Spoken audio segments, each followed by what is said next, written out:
Very nicely, Brother Selvam, you have explained that in the midst of all the sickness or disease or infirmity, that we have to look to the gospel of Jesus Christ.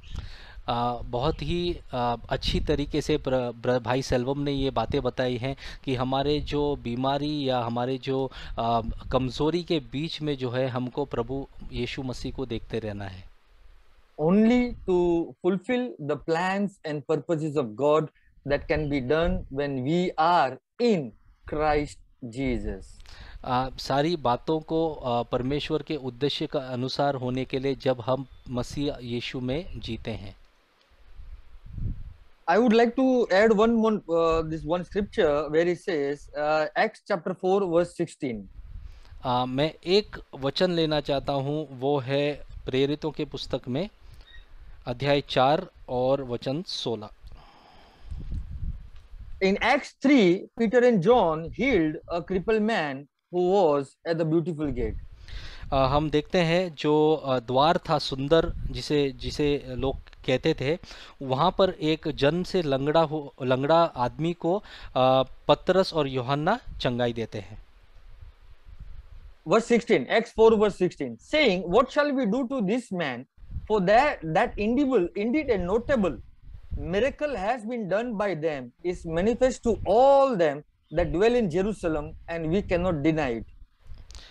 वचन 16 अध्याय 4 प्रेरितों का वचन 16 में पढ़ रहा हूँ। हम इन मनुष्यों के साथ क्या करें, क्योंकि यरूशलेम से के सब रहने वाले पर प्रकट है कि इनके द्वारा एक प्रसिद्ध चिन्ह दिखाया गया है और हम इसका इनकार नहीं कर सकते हैं।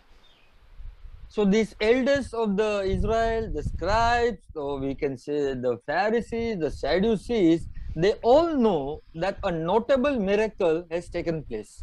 तो हम देखते हैं कि इज़राइल के जो बड़े थे, फैरिसी, सैड्यूसी, स्क्राइब्स जो थे, शिक्षक जो थे, वो देखते हैं यहाँ पर कि एक बड़ा चमत्कार यहाँ पर हुआ है। And he says we cannot deny it. और वो यहाँ पर कहते हैं कि इसका इनकार हम नहीं कर सकते हैं।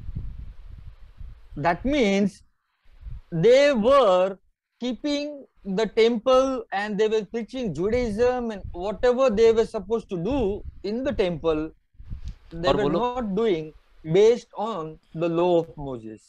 और वो लोग जो भी युडाइज्म के बारे में जो भी मंदिर में कर रहे थे या प्रचार कर रहे थे, वो मूसा के नियम के अनुसार नहीं कर रहे थे।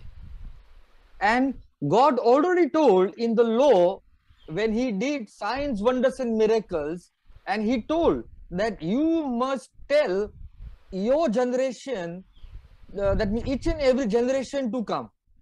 और प्रभु ने जो है, परमेश्वर ने जो है, उसके नियम में ये पहले से लिखित दिया था कि जो भी चिन्ह चमत्कार होंगे तो उस पीढ़ी को वो कहेंगे कि उस पीढ़ी को आना जरूर है। Hallelujah. Hallelujah. So here they themselves could not able to heal that crippled man. That's why God has to raise somebody, that his disciples, and heal that person. क्योंकि उन लोगों को, उस लंगड़े आदमी को चंगा नहीं वो कर पाए, इसलिए प्रभु को जो है दूसरे व्यक्तियों को उठाना पड़ा जो शिष्य थे, ताकि वो चंगाई दे पाए। Now important is whether you heal or whether someone comes to heal, but bottom line is that it is the Lord Jesus and in his name that we receive healing, signs, wonders, miracles. महत्वपूर्ण बात है कि यदि आप चंगा करें या कोई और चंगा करे, लेकिन ये जो है ये प्रभु यीशु के नाम से ही, प्रभु यीशु के नाम में ही चिन्ह चमत्कार और चंगाइयाँ होती है। Amen. Verse 19. Verse 19. But Peter and John answered and said unto them, whether it be right in the sight of God to hearken unto you more than unto God, judge ye. For we cannot but speak the things which we have seen and heard. और हम देखते हैं कि परंतु पतरस और यूहन्ना ने उनको उत्तर दिया, तुम ही न्याय करो, क्या यह परमेश्वर के निकट भला है कि हम परमेश्वर की बात से बढ़कर तुम्हारी बात माने?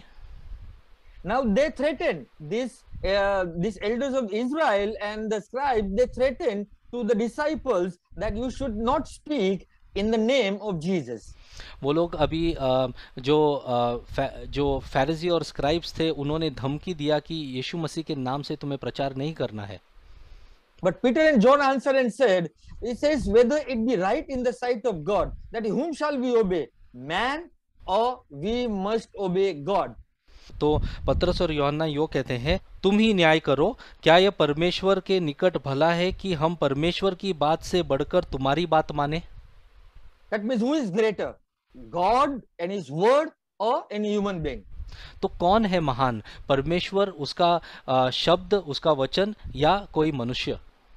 God's will is to heal people, so we consider that is the greatest thing rather than man who does not believe in the miracles. परमेश्वर की इच्छा है कि वो लोगों को चंगाई दे, वो सबसे महान बात है rather than जो लोग या मनुष्य हैं जो विश्वास ही नहीं करते हैं चंगाइयों में. And he says, verse 24, we cannot but speak the things which we have seen and heard. क्योंकि यह तो हमसे हो नहीं सकता है कि हमने देखा और सुना है वह न कहे. So if you have experienced something in your life, then you will surely tell others that what God has done, a marvelous thing in your life. यदि आपने कोई भी बातें अनुभव की अपने जीवन के अंदर, तो ये 100% है कि आप लोगों को बताओगे कि वो सारी अद्भुत बातें जो प्रभु ने आपके जीवन में की हैं. And verse 29, he says, and now Lord, behold their threatenings, and grant unto thy servants that with all boldness they may speak thy word. और 29वां वचन ये कहता है कि अब हे प्रभु उनकी धमकियों को देख और अपने दासों को यह वरदान दे कि तेरे वचन बड़े हिवाई से सुनाए. So the more threatening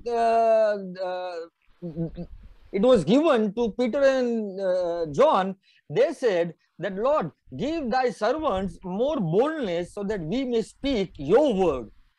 जितना वो लोग को, पतरस और यूहन्ना को धमकी दी जा रही थी, तो उन्होंने प्रार्थना किया कि अपने दासों को यह वरदान दे कि तेरे वचन बड़े हियाव से वो सुनाए. Hallelujah. Verse 30, by stretching forth thine hand to heal. 30वां वचन, चंगा करने के लिए तू अपना हाथ बढ़ा. So God's hand is you, so that when you say, God, stretch out your hand, so when you lay hands, then God will move through you. आप परमेश्वर के हाथ जो यहाँ पर लिखा है वो आप है, और जब परमेश्वर का वचन कहता है कि अपने हाथ को बढ़ा, तो परमेश्वर आपके द्वारा कार्य करेगा. And that signs and wonders may be done by the name of thy holy child Jesus. कि चिन्ह और अद्भुत काम तेरे पवित्र सेवक यीशु के नाम से किए जाएं. Hallelujah. Hallelujah. And last verse, and when they had prayed, the place was shaken where they were assembled together, and they were all filled with the Holy Ghost, and they spake the word of God with boldness. जब वे प्रार्थना कर चुके तो वो स्थान जहाँ वे इकट्ठे थे हिल गया, और वे सब पवित्र आत्मा से परिपूर्ण हो गए और परमेश्वर का वचन हियाव से सुनाते रहे. Praise God. Now here we see neither the apostles exalted the signs, wonders and miracle, but they exalted the word of God in spite of fear and threatenings. They preached the gospel of Jesus Christ with more boldness. यहाँ पर हम देखते हैं कि कोई भी चेलों ने जो है वो कोई भी चिन्ह चमत्कार को ऊंचा नहीं उठाया, लेकिन मसीहा यीशु को और उसके नाम को ऊंचा उठाया. उनको बहुत सारी धमकियां दी जा रही थी, इसके बावजूद उन्होंने प्रभु यीशु का नाम ऊंचा उठाया. So whether those people don't believe the miracles, but as far as for us, we will keep on preaching the gospel of the kingdom, and we will be filled with the Holy Spirit, and we will be full of joy. और यदि वो लोग विश्वास करें या ना करें चंगाइयों पर, लेकिन हम जो है वो पवित्र आत्मा से परिपूर्ण होकर परमेश्वर का वचन जो है वो हियाव से सुनाते रहेंगे, परमेश्वर के राज्य का वचन सुनाते रहेंगे, और हम लोग आनंद से भरे हुए रहेंगे. And with this, we found the results in Acts 5 verse 15 and 16, where even Peter's shadows, that means he was passing by, and the people were getting healed and delivered. और ये ही बातों के समान हम देखते हैं कि प्रेरितों के अध्याय 15 और 16 में, जहाँ पर पतरस जो चल के जाता है और उसके जो छाया से लोग जो है चंगे और चंगाई पाते हैं. Just as in Acts 19 verse 11 and 12, with the handkerchief or aprons, the people were get healed. Here also, with the shadow of Peter, the people were getting healed. वैसे ही हम देखेंगे कि प्रेरितों के 19वें अध्याय में जो रुमाल हैं या एप्रन्स है, उनके द्वारा लोग चंगाई पा रहे थे. वैसे ही यहाँ पर जो छाया है उससे लोग चंगे हो रहे थे. It doesn't make any difference to the word of God. ये कोई भी डिफरेंस जो है परमेश्वर के वचन से नहीं होता है, कोई फर्क नहीं पड़ता है. Whether a person believes in the miracle or not believes in the miracle. यदि एक मनुष्य जो है वो विश्वास करे चंगाई में या नहीं विश्वास करे चंगाई में. If you believe, you will be blessed. If you not believe, then you will not be blessed. अगर आप विश्वास करते हो तो आप आशीषित रहोगे, यदि आप विश्वास नहीं करते तो आप आशीष नहीं पाओगे. So we should not become like those Pharisees and Sadducees or religious group of people where we have made a doctrine and we are also destroying people's faith. और हमें उन फैरिजियों और सैड्यूसीज के जैसे नहीं होना है, जहाँ पर हमने एक शिक्षण बना दिया है और लोगों के विश्वास को हम नाश कर रहे हैं. Hallelujah. Hallelujah. So that's what I wanted to say. Praise God. Believe what the word says and with understanding spirit. यही मैं बात कहना चाहता था कि आप यकीन करो कि वचन जो कहता है और आप चंगाई पा सकते हो और प्रभु में आप आगे बढ़ सकते हो. Amen.